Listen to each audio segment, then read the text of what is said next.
Hello प्यारे बच्चों, नमस्ते। मैं हूं आपका बड़ा भाई Ajit Lulla sir, BTech from IIT Bombay, आपका फिजिक्स मेंटर। तो बच्चों, शुरू करते हैं यार आज का सेशन। शुरू करने से पहले एक गुरु मंत्र आप सभी बच्चों के लिए। Consistency is the key to success.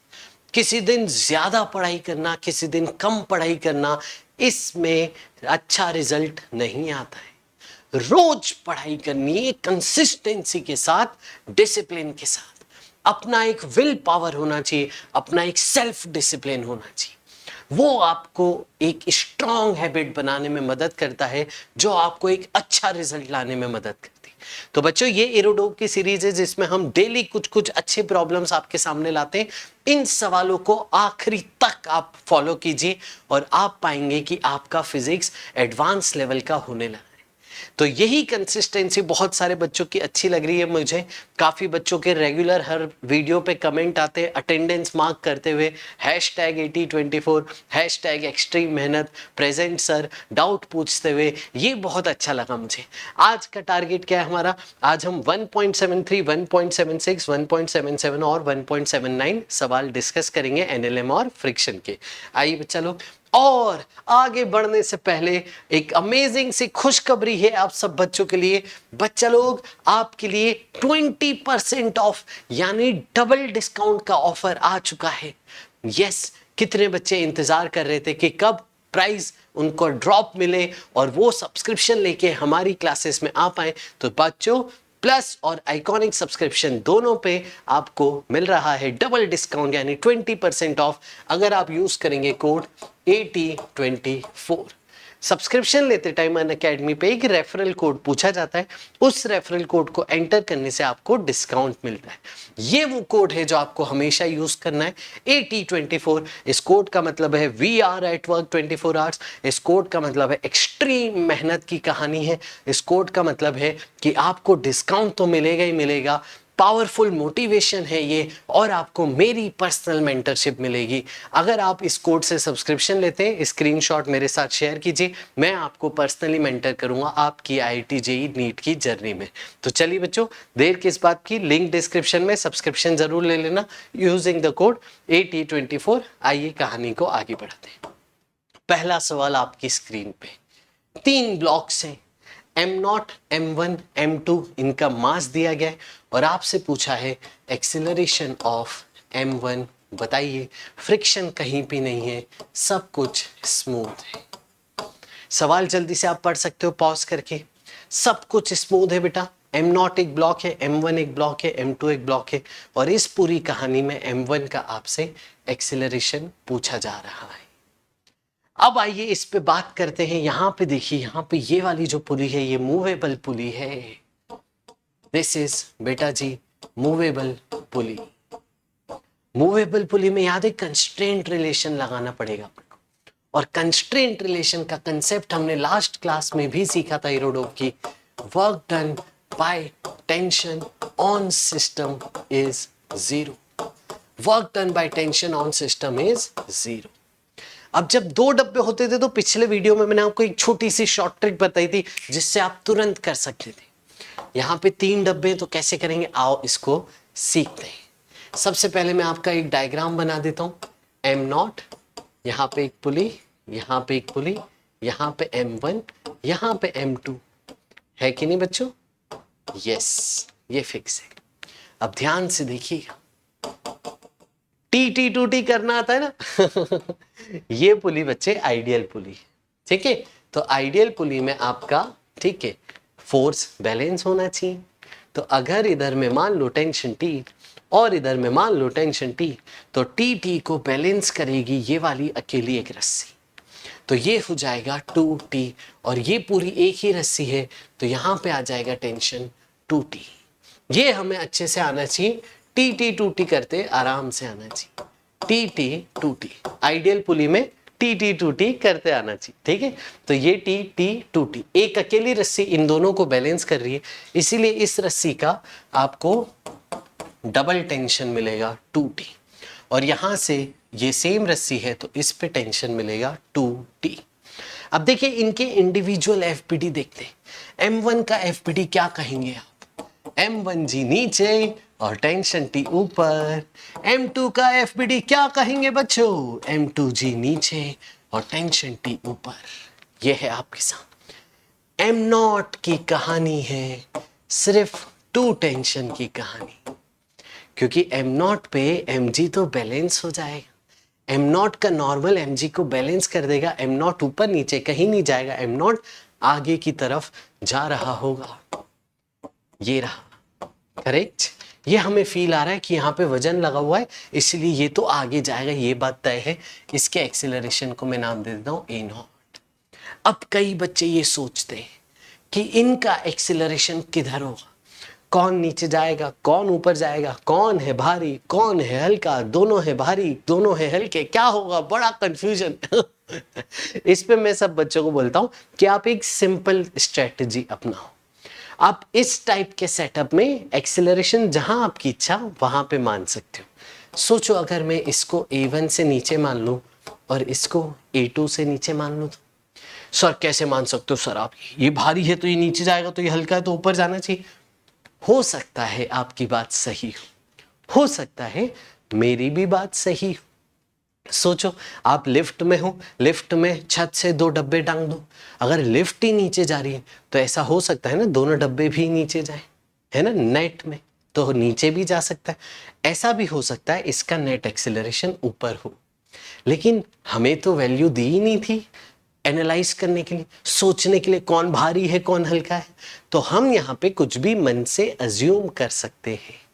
A1 आपने नीचे अज्यूम कर लिया, अगर A1 आया पॉजिटिव तो जिधर आपने माना था उधर ही होगा इसका नेट एक्सीलरेशन। अगर A1 आया नेगेटिव, इसका मतलब इसका डायरेक्शन जो आपने अज्यूम किया था, एक्चुअल आंसर उसके अपोजिट डायरेक्शन। A1 हमने अज्यूम कर लिया है, लेकिन आप इसका प्लस या माइनस लास्ट में देख के फाइनल आंसर बताइएगा कि जहां हमने माना है उधर ही जा रहा है कि उससे अपोजिट जा रहा है। तो अभी मैं A1 को नीचे अज्यूम कर लेता हूं, A2 को नीचे अज्यूम कर लेता हूं, A0 को आगे अज्यूम कर लेता हूं। तो एक्सीलरेशन इस तरफ हो गया इसका, इन दोनों का एक्सीलरेशन नीचे की तरफ हो गया। सही है बच्चों?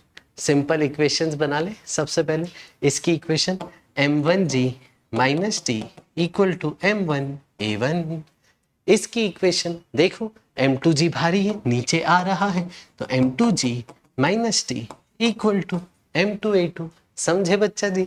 इधर आ जाओ, इधर तो चलाने वाला एक ही फोर्स है, वो है 2T। तो net force equal to mass into acceleration. ये 3 इक्वेशन है हमारे सामने। 3 इक्वेशन को सॉल्व करना है, लेकिन वेरिएबल 4। आप ये नहीं कह सकते कि A1 A2 अब सेम होंगे। पता है, अगर ये मूवेबल पुली नहीं होती बेटा, ये पुली फिक्स होती, तो इन दोनों का एक्सेलरेशन आप सेम मानते, इक्वल एंड अपोजिट मानते, एक नीचे तो एक ऊपर। लेकिन अब ये खुद नीचे जा रही है। सोचो जिस घर में आप खड़े हो वो घर नीचे जमीन पे जाने लगे, तो आपका इन दोनों का एक्सेलरेशन सेम हो ऐसा कंपलसरी नहीं है। आपको सिचुएशन को एनालाइज करना पड़ेगा, सिचुएशन को देखना पड़ेगा, ठीक है। तो इसीलिए अभी हमें पता नहीं है कि पुली नीचे आ रही है ना, ये पुली नीचे आएगी तो ये रस्सी को ढील मिलेगी, ये रस्सी को भी ढील मिलेगी।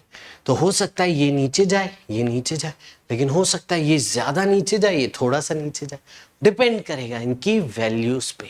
तो हम एक जनरल सॉल्यूशन क्रिएट करेंगे, उससे आपके सारे कंफ्यूजन क्लियर हो जाएंगे। अज्यूम किया है मैंने, अभी मुझे पता नहीं है, मैंने अज्यूम किया है कि ये दोनों डब्बे नीचे जा रहे हैं और ये आगे A0 से जा रहा है, और ये इक्वेशंस बन गई। और इक्वेशंस में 4 वेरिएबल है, देखो ध्यान से, A1 A2 A0, 3 वेरिएबल, चौथा वेरिएबल आपका टेंशन, 4 वेरिएबल है। 4 इक्वेशन लगेगी जनाब, 3 ही है। चौथी इक्वेशन होगी कंस्ट्रेंट रिलेशन, जिसका कंसेप्ट आपके सामने लिखा है। आइए कंस्ट्रेंट रिलेशन में करना आपको सिखाता हूं। यहां पे 2T टेंशन लग रहा है, सही जा रहा हूं बच्चों? यही था डायग्राम। यहां पे टेंशन T है और यहां पे भी टेंशन T है। जब हम कंस्ट्रेंट लिखते हैं तो हमें मास से कोई मतलब नहीं होता है। A1 नीचे, A2 नीचे और A0 आगे, है ना। सही है। अब work done by tension zero करने का। टेंशन किस पे वर्क डन करेगा? एक के डब्बे पे, एक के डब्बे पे, एक के डब्बे पे, 3 डब्बे पे टेंशन वर्क डन करेगा। तो आ जाओ बेटा, ठीक है। 2t और ये देखो डबल टेंशन और ए नॉट, इसका डिस्प्लेसमेंट एक्स नॉट मान लेता हूं, तो इसका डिस्प्लेसमेंट एक्स नॉट, फोर्स और डिस्प्लेसमेंट सेम डायरेक्शन में, वर्क डन होगा पॉजिटिव, तो 2t एक्स नॉट पिछले वीडियो में भी हमने डिस्कस किया था। इसका वर्क डन, फोर्स ऊपर टेंशन और डिस्प्लेसमेंट नीचे नेगेटिव, तो माइनस टी एक्स वन। ठीक उसी तरीके से ये भी फोर्स और डिस्प्लेसमेंट अपोजिट है, तो minus T X two equal to zero. इधर उधर ले जाओ प्यारे बच्चों और आपको ये इक्वेशन मिलेगी। तो 2x not equal to x1 plus x2 आपको मिल गया डिस्प्लेसमेंट का रिलेशन। इसको डिफरेंशिएट करोगे यही वेलोसिटी का रिलेशन, इसको फिर से डिफरेंशिएट करोगे यही एक्सेलरेशन का रिलेशन। तो यहाँ पे हमारे सामने ये मिल गया आपके सामने चौथी इक्वेशन। अब मैं चाहता हूं कि आप ये तीनों इक्वेशन को सॉल्व करिए और सॉल्व करके a1 निकालिए, क्योंकि सवाल हमसे ये पूछ रहा था कि m1 का एक्सीलरेशन बताने का है। तो m1 का एक्सीलरेशन हमने माना था प्यारे बच्चों a1। तो मान लीजिए जल्दी से सॉल्व कर ली, पॉज कीजिए, सॉल्व कीजिए, आंसर मैच कीजिएगा, जब तक मैं एक बार सारी इक्वेशंस को फिर से लिख देता हूं। ठीक, एक अच्छा तरीका मैं आपको सिखाऊंगा, ठीक है, ताकि आपको थोड़ा सा नया पर्सपेक्टिव भी सीखने को मिले। ठीक है बच्चों, आ जाओ, ध्यान से देखना। ऐसे सवालों में मैं एक चीज सजेस्ट करता हूं बच्चों, कई बार 4 इक्वेशन सबसे हैंडल नहीं होती, तो मैं ये सजेस्ट करता हूं यहां से ए नॉट की वैल्यू लीजिए, यहां पे एम नॉट भी है सॉरी, ठीक है, यहां से ए नॉट की वैल्यू लीजिए, A1 की वैल्यू लीजिए, A2 की वैल्यू लीजिए और उनकी इंडिविजुअल वैल्यू लेके इस कंस्ट्रेंट में पुट कर दीजिए।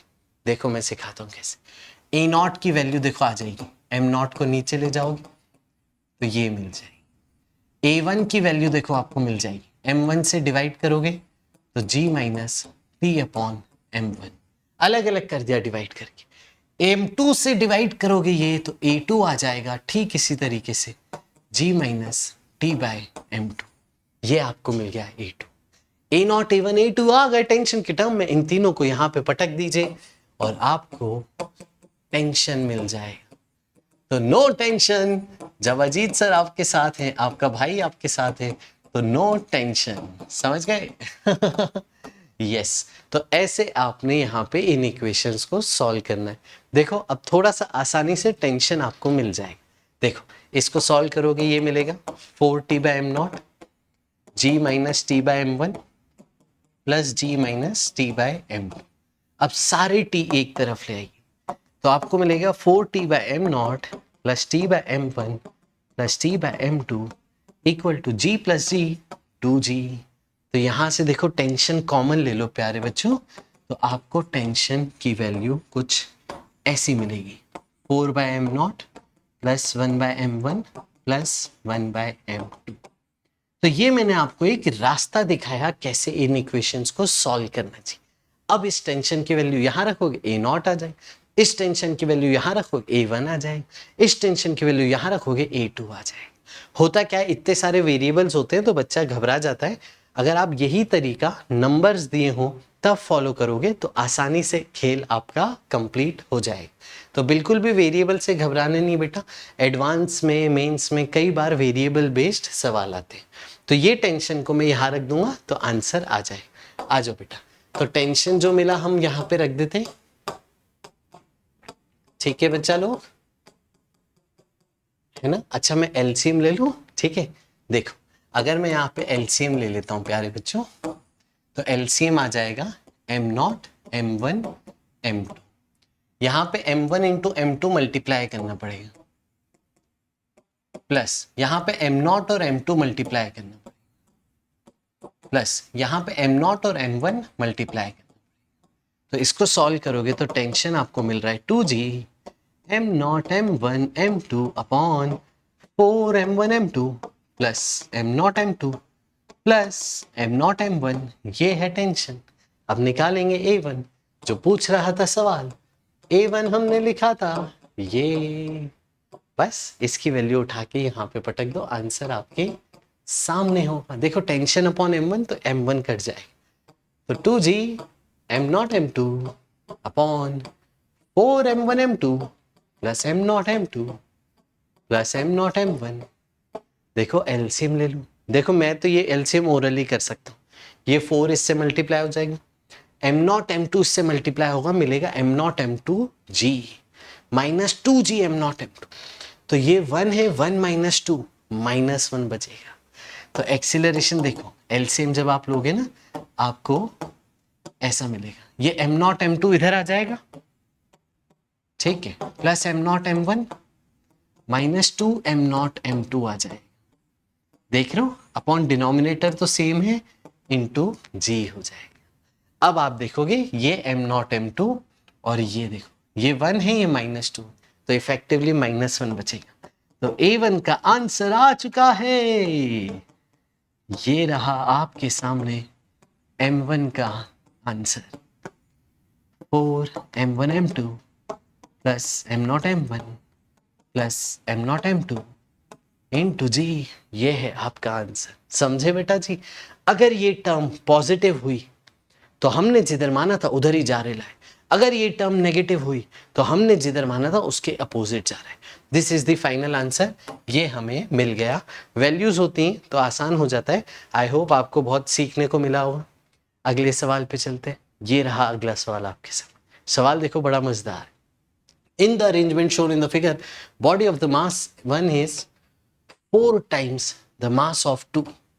ये देखो एक छोटी सी बॉडी है 2 वाली जो जमीन पे रखी थी, ये है 4m वाली बॉडी। आपको बोला है सब कुछ आइडियल है, फ्रिक्शन नहीं है, सब स्मूथ है, सब आइडियल है। और ये जो हाइट दी है h, ये h है 0.2 मीटर्स में, ठीक है। At a certain moment body 2 is released, arrangement is set in motion, maximum height body 2 will achieve, h max of body 2। देखो यहाँ पे मोशन एनालाइज करोगे, एक बहुत बड़ी गलती करते बच्चे इस सवाल में, इसीलिए ये सवाल मैंने रखा है। होगा क्या, 4m नीचे आएगा, 2 वाला ऊपर जाएगा। 4m नीचे आ रहा है, नीचे आ रहा है, m ऊपर जा रहा है, ऊपर जा रहा है, 4m नीचे, m ऊपर, 4m नीचे, m ऊपर। 4m जब नीचे आएगा तो वो एक टाइम पे जमीन से टकरा जाएगा।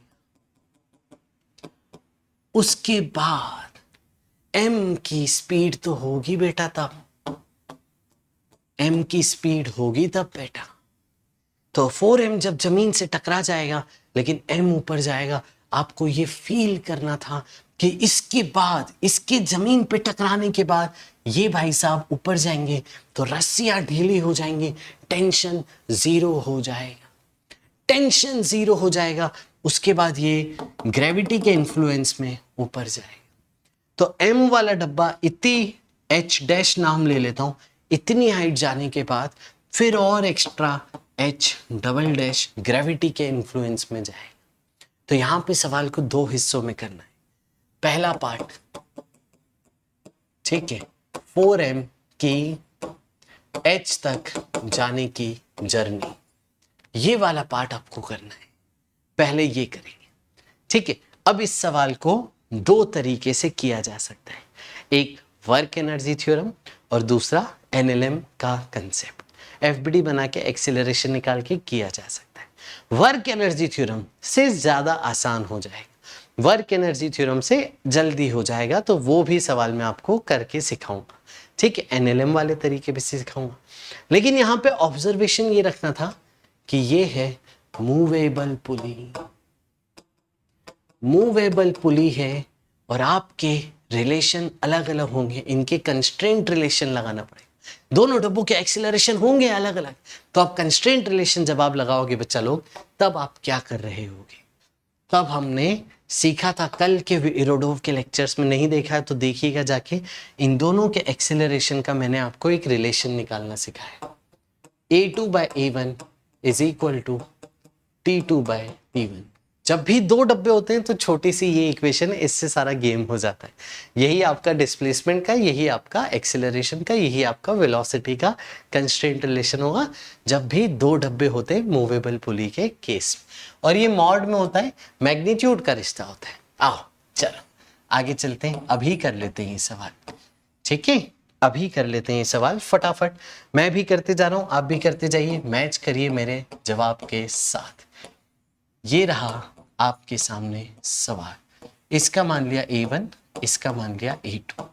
अब ध्यान से देखो बेटा, अगर मैं इस रस्सी में टेंशन को मानता हूं T, तो ये पूरी रस्सी एक ही थी, तो ये T, ये T, ये T। अब ध्यान से देखो इस पुली को, ये पुली कुछ इस तरीके से है, तो इधर T इधर T, तो जाहिर सी बात है इधर 2T होगा। T 2T करने में एक्सपर्ट होना पड़ेगा आपको।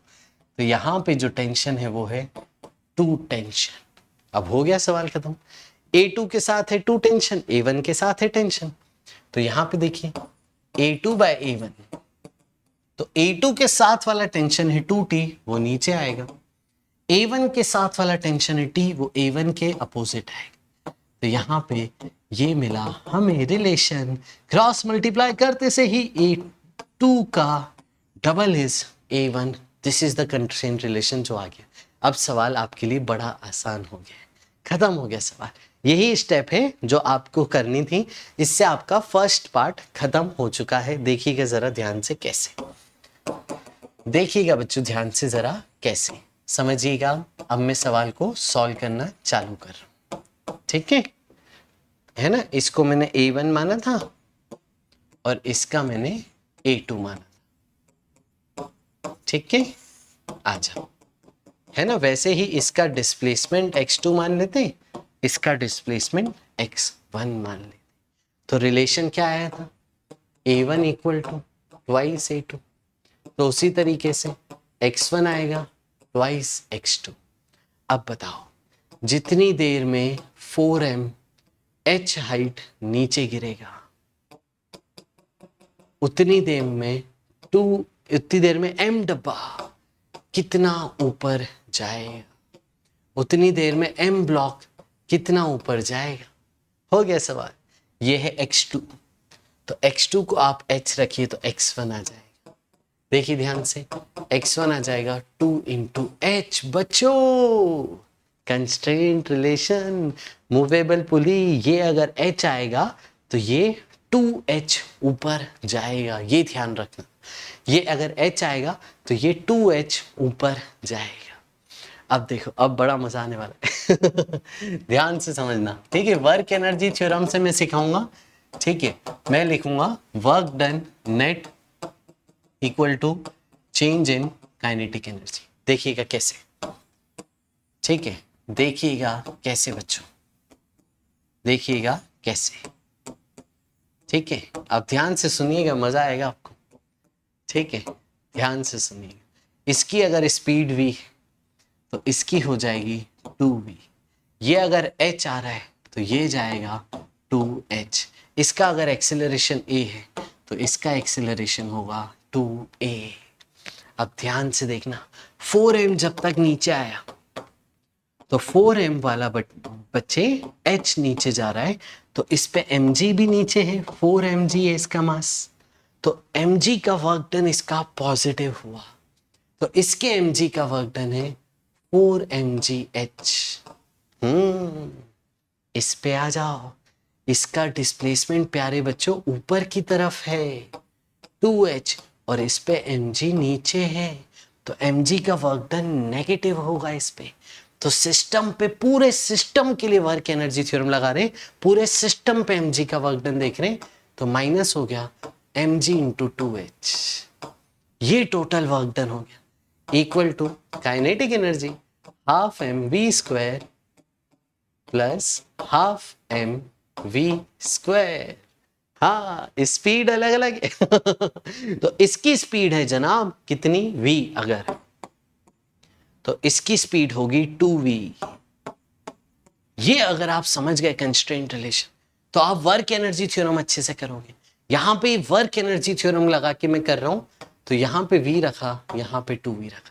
देखो सॉल्व कर लेते, देखो 4 माइनस 2 बचेगा 2mgh इक्वल टू 4mv², और यहाँ भी देखो 4mv² आ जाएगा 2 का स्क्वायर, तो 4 + 4 8mv² अपॉन 2 आ जाएगा। देखो ये m से m कट गया बच्चों, 2 2 जा 4 हो गया, 8 नीचे आएगा तो 2 बचेगा नीचे, तो ये आपकी स्पीड मिल जाएगी। किसकी स्पीड है? 4m की स्पीड। किसकी स्पीड है? ये 4m की स्पीड है। लेकिन अभी फोकस m पे है, ठीक है? अब ध्यान से सुनिएगा। तो फर्स्ट पार्ट हमने क्या किया था? फर्स्ट पार्ट हमने किया था कि भैया 4m जो है नीचे आ चुका है, तो बताओ उस दौरान क्या होगा? उस दौरान क्या होगा? तो 4m की नीचे तक आने की जर्नी में ये h आया, तो ये ऊपर 2h यानी यहां तक पहुंच चुका होगा। इसकी स्पीड v हो गई थी, तो इसकी स्पीड इस वक्त होगी 2v, ठीक है? उसके बाद क्या होगा? अब ध्यान से सुनना, अब ध्यान से सुनना। सेकेंड पार्ट, 4m जमीन पे आ चुका है, लेकिन m ऊपर जा रहा था, यानी रस्सी ढीली हो चुकी है, यानी टेंशन खत्म हो चुका है। यानी जो m वाला है डब्बा, वो अब सिंपल ग्रेविटी का मोशन करेगा। इसकी स्पीड थी 2v, तो मैक्सिमम हाइट याद है क्या होती थी? मैक्सिमम हाइट का ग्रेविटी में फॉर्मूला होता था u²/2g, गेम खत्म, ठीक है? इसकी स्पीड है 2v, तो ये हो जाएगा 2v² / 2g, हो गया ये 4v²/2g, यानी 2v²/g। और ध्यान से देखो v क्या आया था? v आपके सामने आया था रूट में gh/2। अगर मैं वो यहां रख दूं, v की वैल्यू में रख दूं रूट में gh/2, तो इसको यहां पे रखेंगे तो ये हो जाएगा 2gh/2 अपॉन में g, 2 से 2 कटा, आ गया h। तो h मैक्सिमम क्या आ गया? h, यानी इस पोजीशन के बाद वो और ऊपर गया। कितना ऊपर गया? h के बराबर। तो यहां पे बहुत सारी बारीकियां थी सवाल। सबसे पहली बारीकी थी कंस्ट्रेंट रिलेशन सोचना, उससे वेलोसिटी का रिश्ता निकालना, उससे डिस्प्लेसमेंट का रिश्ता निकालना, उससे एक्सीलरेशन का रिश्ता निकालना। फिर आपने वर्क एनर्जी थ्योरम जब लगाया, तो एक का mg का वर्क डन पॉजिटिव है, एक का mg का वर्क डन नेगेटिव है, तो इसका डिस्प्लेसमेंट 2h था ना, तो इसका -mg × 2h वर्क डन लेना, क्योंकि ऊपर जा रहा है mg, नीचे opposite direction, work done negative. फिर काइनेटिक एनर्जी भी बहुत बारीकी से लिखना थी। एक डब्बे की स्पीड अगर v ले रहे हो तो दूसरे की 2v हो जाएगी। इस तरीके से आपने यहां पे v की वैल्यू निकाली। इसके बाद खत्म नहीं हुआ, इसके बाद कई बच्चे यहां पे इसकी स्पीड v ले लेते हैं। वो भी ध्यान रखना था कि इसकी स्पीड तो 2v है, तो इसकी जो मैक्सिमम हाइट का फॉर्मूला है उसमें आप 2v रखेंगे। फिर इसके बाद सॉल्व करके आपको ये मिलेगा, और आंसर देखो क्या हो गया बच्चों? कितनी मैक्सिमम हाइट हुई? 2h चल गया, फिर इसके बाद h और चला, फिर रुकेगा, तो आपका आंसर क्या हो गया? 2h + h, यानी आंसर हो गया 3h। अब h क्या दिया था प्यारे बच्चों? h देखो दिया था 0.2 मीटर, तो ये यहाँ पे रख दूं अगर, तो आंसर मिलेगा आपको 0.6 मीटर। यानी जो m वाला डब्बा है, जो m वाला डब्बा है प्यारे बच्चों, वो 0.6 मीटर तक ऊंचाई तक जाएगा। 2 पार्ट का सवाल था, बहुत अच्छा सवाल, बहुत बारीकी का सवाल है। ये बारीकियां आपको कई बार एडवांस के सवालों में देखने को मिलती है, ठीक है? अगले सवाल पे चलते हैं। ये रहा अगला सवाल आपके सामने, 1.77। ये सवाल देखिए क्या है? ये सवाल है वेज कंस्ट्रेंट का। क्या सवाल है बेटा? Wedge constraint. इसका मैं आपको कंसेप्ट बता देता हूं पहले। इसका कंसेप्ट है बेटा रिलेटिव, या चलो सिंपल टर्म्स में लिखता हूं, रिलेटिव नहीं लिखता हूं, ठीक है? Component of velocity along normal should be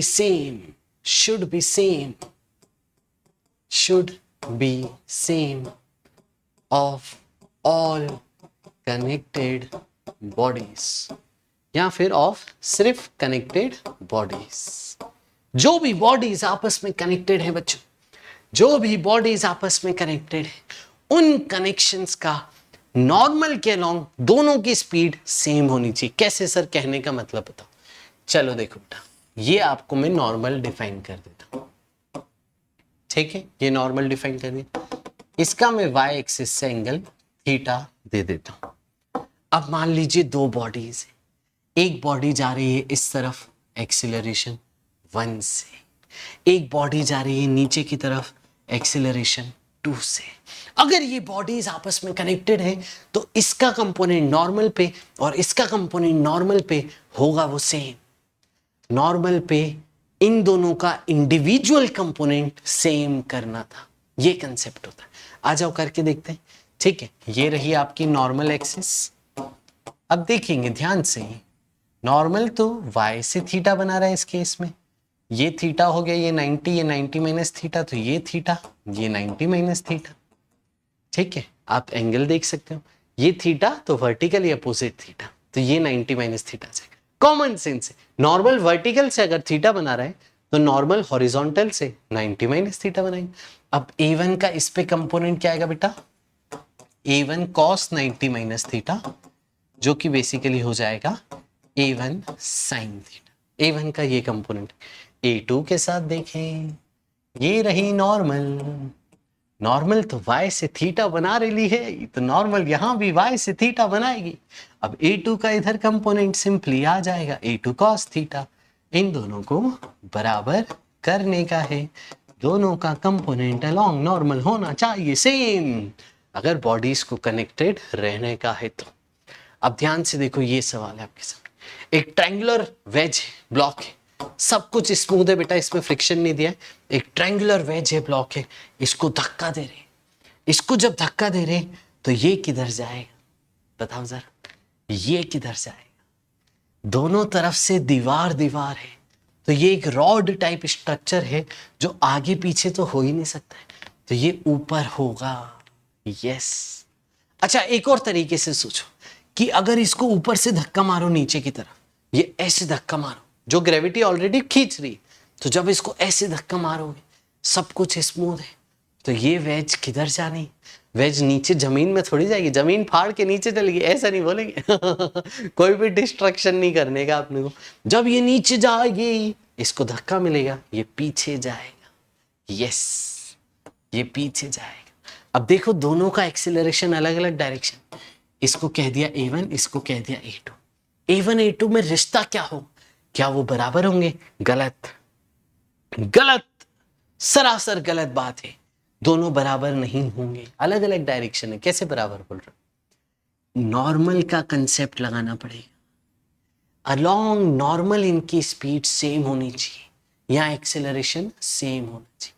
अगर पता है नॉर्मल के अलोंग सेम नहीं हुई ना, मान लो इसकी ज्यादा हुई नॉर्मल के अलोंग, तो ये तेज छूट जाएगा, कांटेक्ट छूट जाएगा।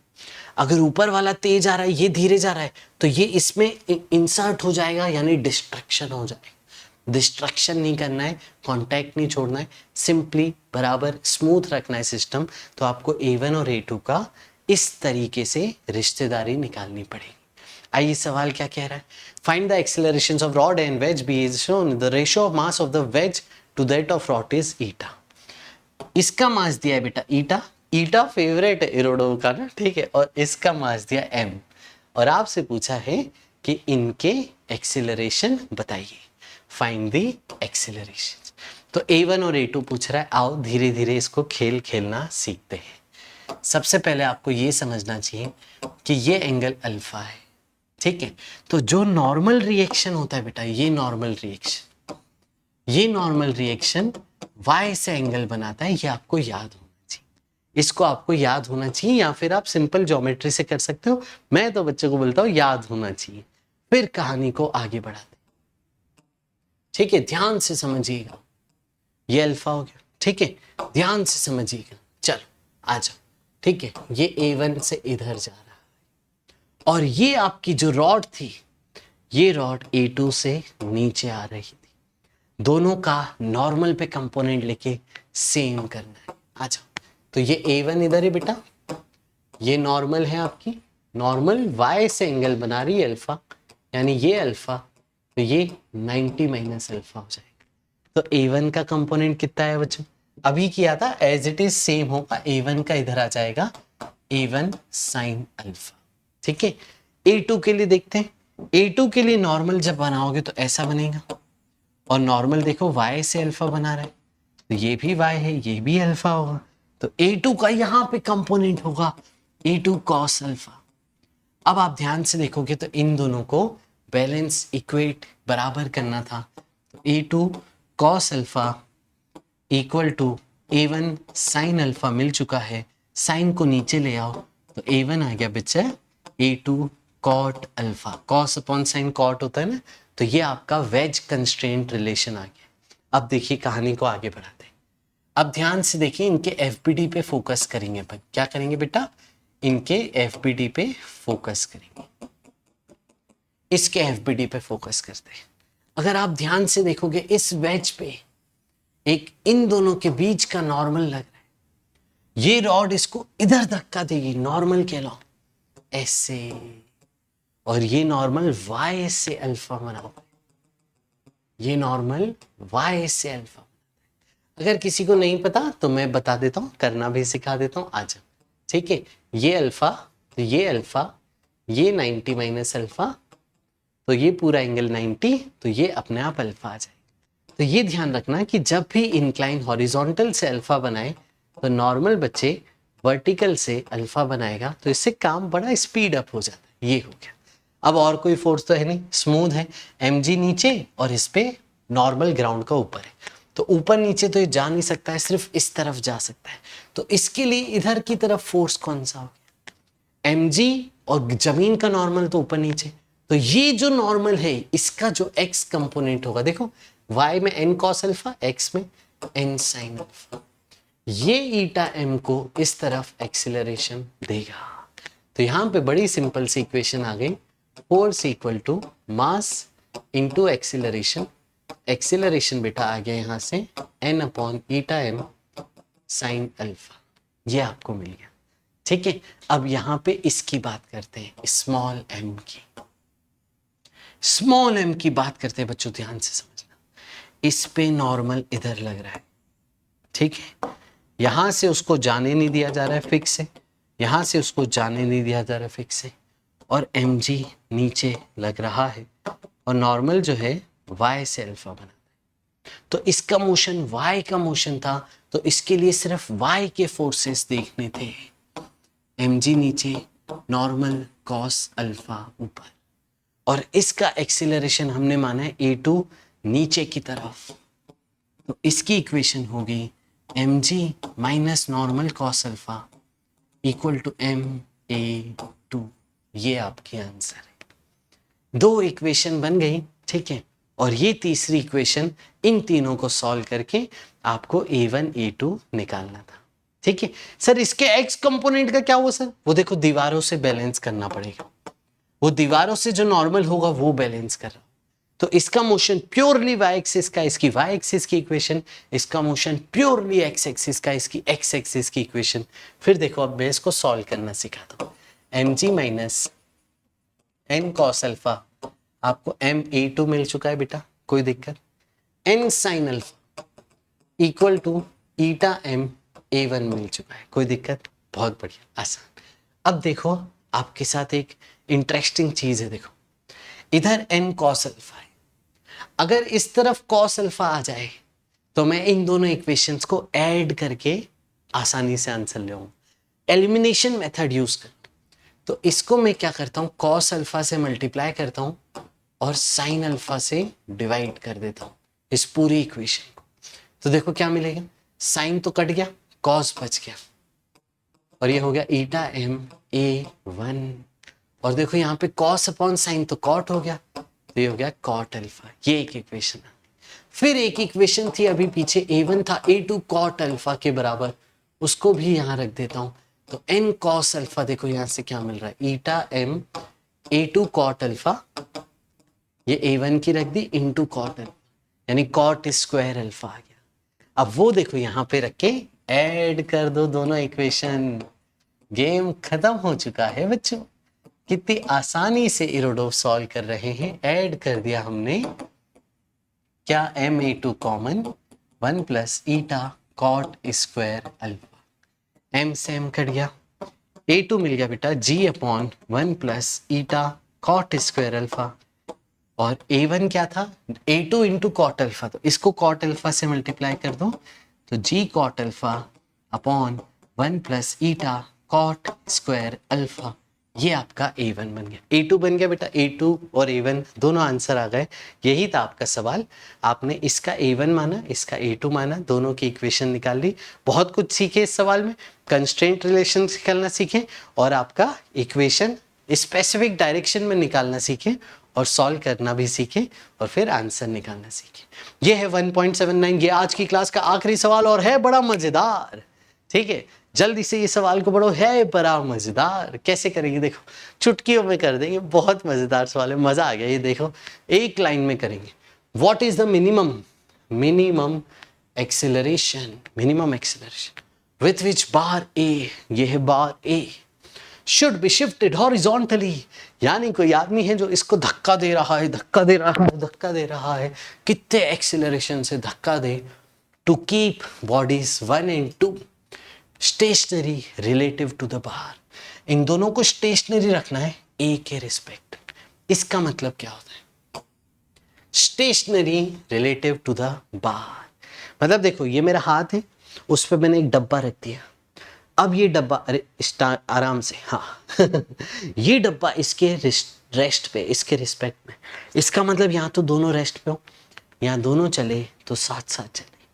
आपको फील ऐसा होगा कि ये डब्बा इसके साथ चिपका हुआ है, ये ऐसे फील होगा, यानी विथ रिस्पेक्ट टू हाथ ये डब्बा रेस्ट पे है, तो with respect to a, block 1 and block 2 are at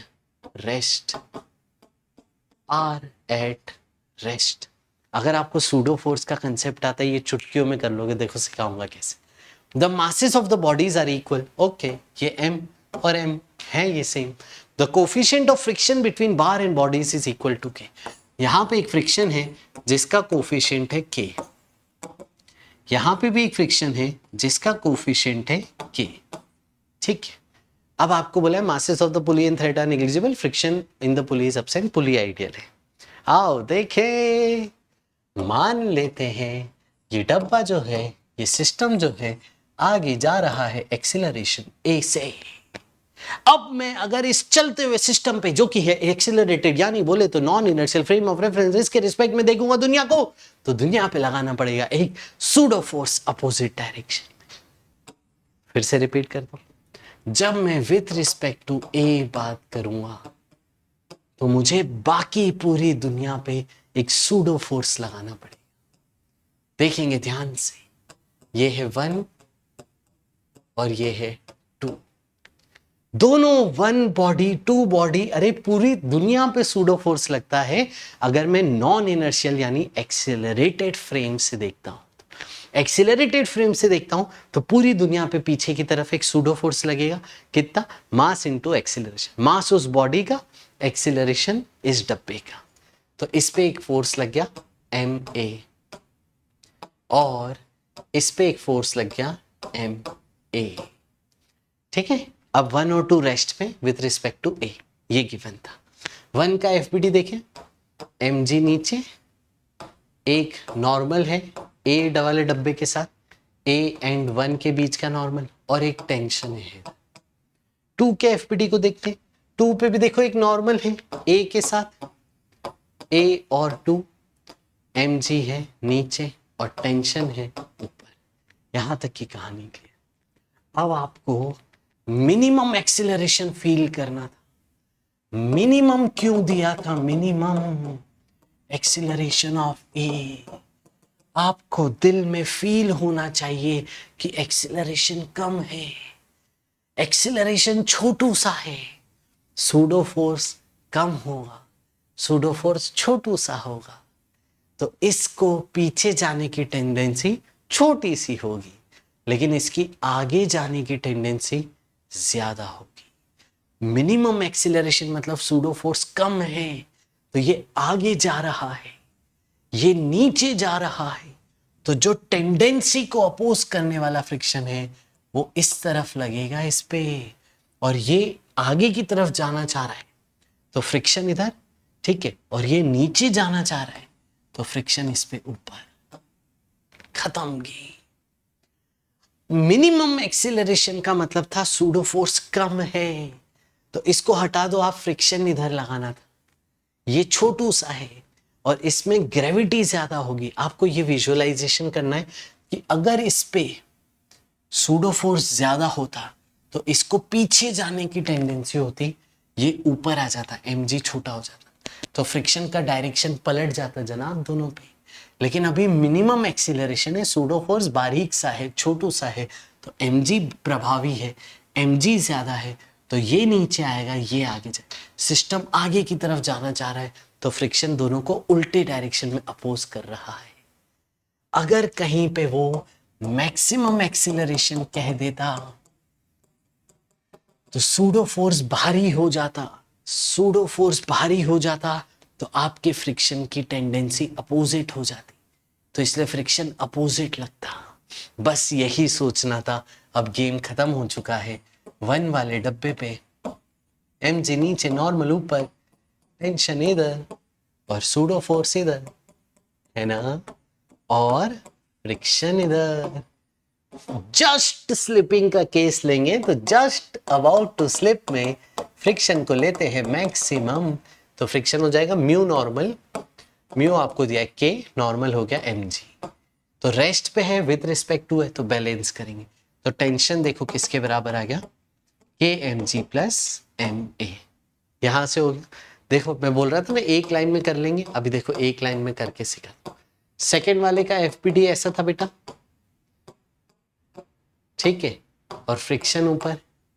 अब ध्यान से देखो, रेस्ट पे है तो नॉर्मल एम ए हो गया, तो फ्रिक्शन जब म्यू एन रखोगे तो वो ऐसा बनेगा, ठीक है। अब देखो ऊपर नीचे बैलेंस करना था with respect to a rest पे, तो बैलेंस करोगे तो एम जी बराबर के एम ए प्लस टेंशन, तो यहाँ से टेंशन आ रहा है M g minus k m ए, ये टेंशन है तो एक ही रस्सी के तो होंगे दोनों बराबर, इन दोनों को इक्वेट कर देते हैं, k m g plus m a equal to m g minus k m a एक तरफ, एम जी एक तरफ, हो गया एक्सीलरेशन एम कट के। ये आंसर आपके सामने होगा। बड़ा धमाकेदार था आज का लेक्चर। छोटी सी एक इक्वेशन से आप एक सवाल को खत्म कर सकते थे, लेकिन आपको यहाँ पे ये समझना था कि मिनिमम एक्सीलरेशन ऑफ ए मतलब सूडो फोर्स इज लाइटर और मैक्सिमम एक्सीलरेशन ऑफ फोर्स मतलब सूडो फोर्स इज हैवी, यानी सूडो फोर्स की वैल्यू ज्यादा होगी और यहाँ पे सूडो फोर्स की वैल्यू लेस होगी। ये आपको समझना था और ये रहा आपके सामने इस सवाल का जवाब। मिलेंगे अगली क्लास में। कनेक्टेड रहिए, कंसिस्टेंट रहिए, कमेंट करते रहिए, प्यार बनाए रखिए, सपोर्ट कीजिए अपने दोस्तों के साथ। पूरे भारत देश में एक आदत बनाइए रोज कुछ सवाल कठिन करने की। अनलॉक 20 ऑफर चल रहा है, 20% ऑफ चल रहा है, जल्दी से सब्सक्रिप्शन लीजिए अनअकैडमी के प्लस और आइकॉनिक का यूजिंग द कोड 8024। मिलेंगे क्लासेस पे। Bye bye, let's crack it.